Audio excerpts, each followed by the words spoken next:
Well, this is the kind of yard where you might expect to run into Hobo Shoestring. Probably filming one of his videos. Well, son of a gun!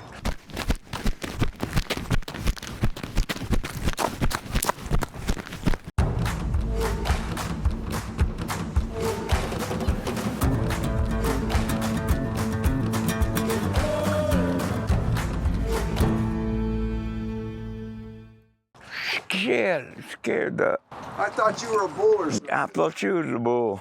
God. Oh my God. Your name wouldn't be Rick. Yeah, it would be. It's good to see you, Gonagain. Well, it's good to see you too, Hobo Shoestring. My voice is still like crackly. Oh, cool. Yes, I heard your footprints over there. I got a stick in case it was a bull. I was gonna play catch with him. Yeah, we brought him home. We found him down in Laurel, Montana yesterday and brought him home to Great Falls. We've been telling stories and having a lot of fun. Yeah, I slept down in the basement 14 or 16 hours. I haven't slept that long since probably high school, and that's the truth. Yeah, if you come to my house, we've got a real comfortable bed down in the basement. So I'm debating now on whether to fly back to Alaska, because there aren't no rails in Alaska going to Alaska, so you gotta fly, and I ain't going by boat. Takes 9 days. Or catching out of here or catching out of Laurel. Laurel's kind of hard to catch the gray bull because you got to catch on that corner by that oil plant doing 15 miles an hour. And I got at least 50, 60 pounds of gear now, and there's just no way. So I'll probably go back to Alaska.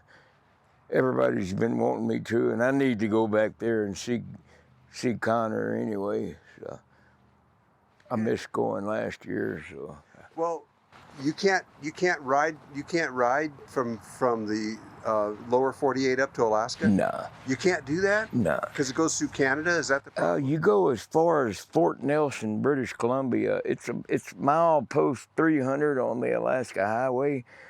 And it may not even go there. There was a Louisiana Pacific Paper Company that they went to there, and it burnt down back in the early 2000s, so they may not even go no further than Prince George, BC now. That's one part in that movie, Runaway Train, with John Voight, where they break out of prison and ride that train. It's in an Alaska prison. They think they're gonna ride all the way to Vegas, but nah, make believe. I didn't know that. Well, I learned something today. And I suppose on your video that you're making today, on your own channel, you're going to be teaching us more about the rail yard. Yeah. Well, listen, I'm going to let you get to that. I'm going to let right. you go ahead and get to making your video. I don't want to interrupt that. And we'll pick up with him again later today, all right?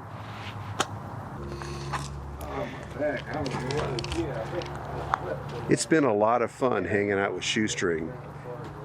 He knows when he looks at a string of rail cars, he knows by looking at it if it's going to be northbound or southbound, east or west. He can tell by looking at the string, by the way the valve is set up on the end of the string of cars. The things I've learned, I didn't know anything about trains. I didn't know a gondola from a grainer before I started watching his channel. I've learned so much about trains. Trains have always fascinated me because of my father having been a hobo when he was young. I have always been fascinated by trains. So I've started watching Shoestring's channel, back a couple years ago, and I've learned from him because he doesn't just get on a train and show you riding the train. Whenever he does a video, he teaches you about what he's looking at. The switching, the rails, he can tell which is the main line and which lines are just holding cars, and he can tell by looking at the rail how much use it gets and tell you approximately how often a train goes through. It's amazing stuff. Now I'm going to hold back and let him go. He's making a video, and I don't want to bother him. When someone's making a video, you got to stand back and let them go because their mind is totally into what they're saying.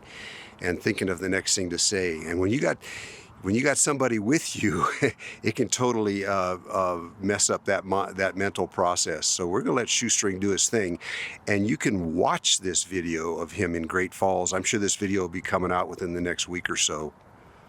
He told me he wanted to come to Montana again, and he lives down in Tennessee, so he flew up to Billings, and we picked him up in Laurel yesterday morning and brought him home. He's going to stay with us a few days. He's a real kind, gentle soul when you meet him. He is the Hobo Shoestring you see on video is the real Hobo Shoestring. That's who he is. Some of the things you learn on his channel is he knows by looking at the springs if the car is loaded or empty. He look right at that and tell you, oh, this car is empty. You ever tow a trailer and if it's loaded wrong, it starts oscillating behind your car? That can kill you. I didn't know that rail cars oscillated, but he says that you can get on a car and ride, and the back wheels and the front wheels may be slightly out of a line, and that car will start doing this and it'll do that. He says it's so bad that you have to get off as quick as you can and get on a different car because it'll never stop doing that. I didn't know that till yesterday. He was telling me that oscillation in the cars, he believes that causes a lot of unexplained train wrecks, because that car just goes crazy and eventually derails itself. His thought is it's too bad that the train crews don't actually get a chance to ride the cars like the riders do, the train riders do. Because if they did, maybe they would understand a little bit more about these unexplained train wrecks. Basically, just like that trailer behind your car that goes crazy and flips your car over, an oscillating rail car that gets going real crazy will also derail the whole train. So that was interesting to learn that too.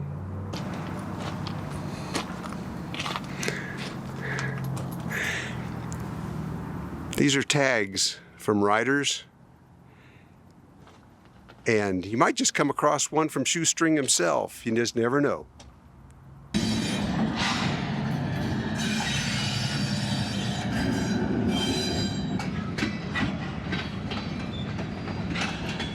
What kind of cars can you ride and what kind of cars can't you ride? Well, you can't ride any of these so far. There's a gondola, you can get up inside of that, but you might be riding with a load of coal and get filthy dirty. Somebody always brings up the legality or the illegality of riding trains, so let's talk about that for just a minute. First of all, people ride trains all the time. And second of all, it can be dangerous. And then the next thing is, yeah, it's illegal. It's a misdemeanor. Basically it's a trespassing charge is what it is. It's like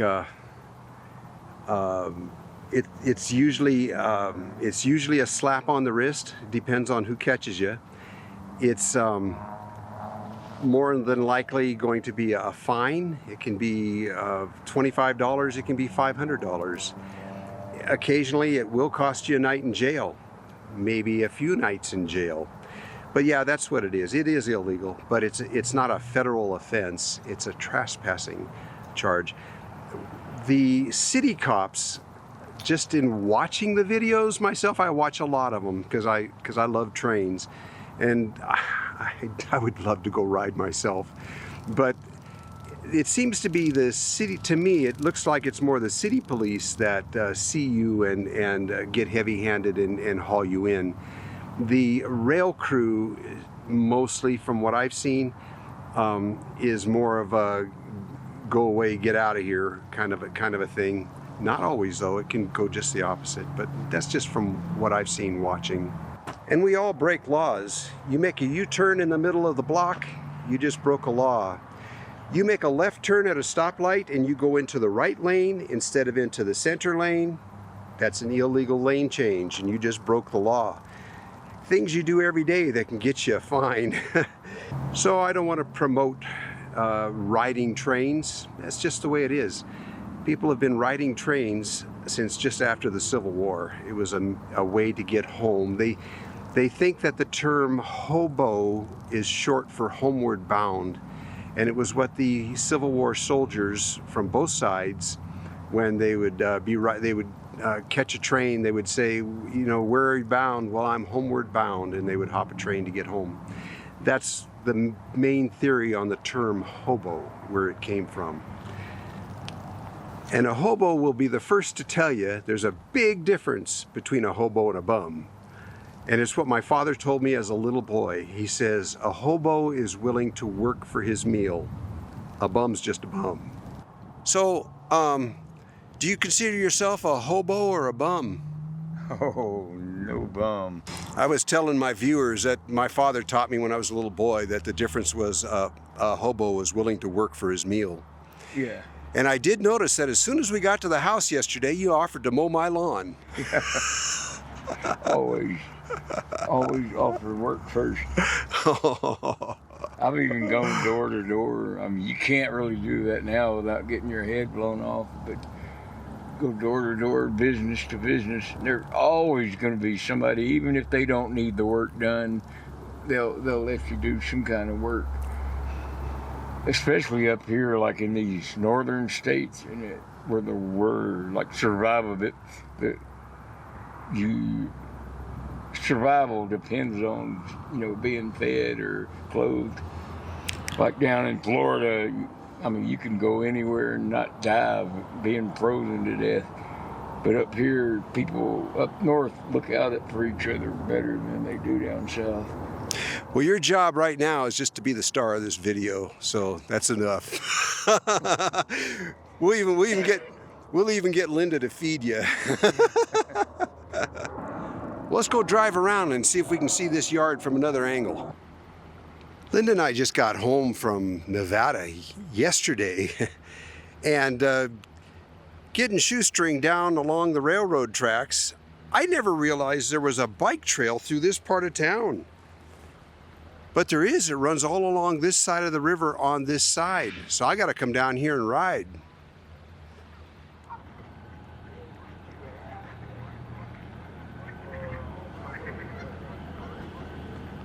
On the other side of the river, you'll see two tall concrete towers. That one, over, I believe, is the Milwaukee one. And this one over here, maybe Great Northern. But those were originally from the day when there'd be a watchman up there to see if he could see the train coming, so they could get everything ready from the two railroads that used to run through town here.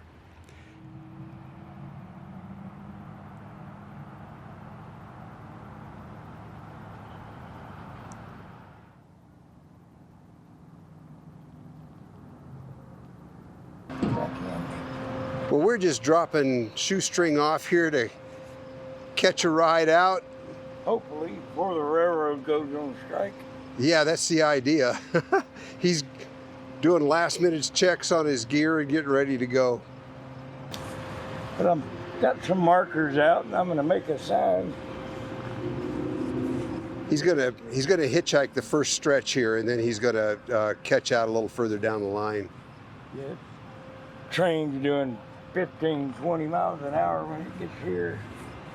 Yeah, this isn't the place to catch it, huh? Almost impossible to tell which one's going to Grable from down in the yard without having to ask. And those workers are real sketchy. And I don't want to get kicked out and get a warning. So once I get down to Grable, the crew changed there and they got to stop. So I'll be able to get on easy down in Grable, 110 miles south of here. So I still got like 3 hours of light left. It's a workout just hacking. Well, you got a lot of gear. I'm surprised how much this stuff weighs. You got to have 80 pounds worth of stuff here. Yeah, this pack probably weighs more than me. Yeah, I think so. Before I got hit by the car and lost my fingers and all that, I carried 110 pounds on my back alone. That bucket weighed about 25. It's that time of year where he doesn't know if he's going to have 90 degrees or 30 degrees, so he's got to be prepared for all of that. So his gear is winter gear and summer gear all together. In the wintertime, it's easy. You don't got to carry your gear. You're wearing all your gear. You're wearing your coat and coveralls and everything, and really ain't got nothing in your pack but your food and your daily livables. Yeah, not so much this time of year.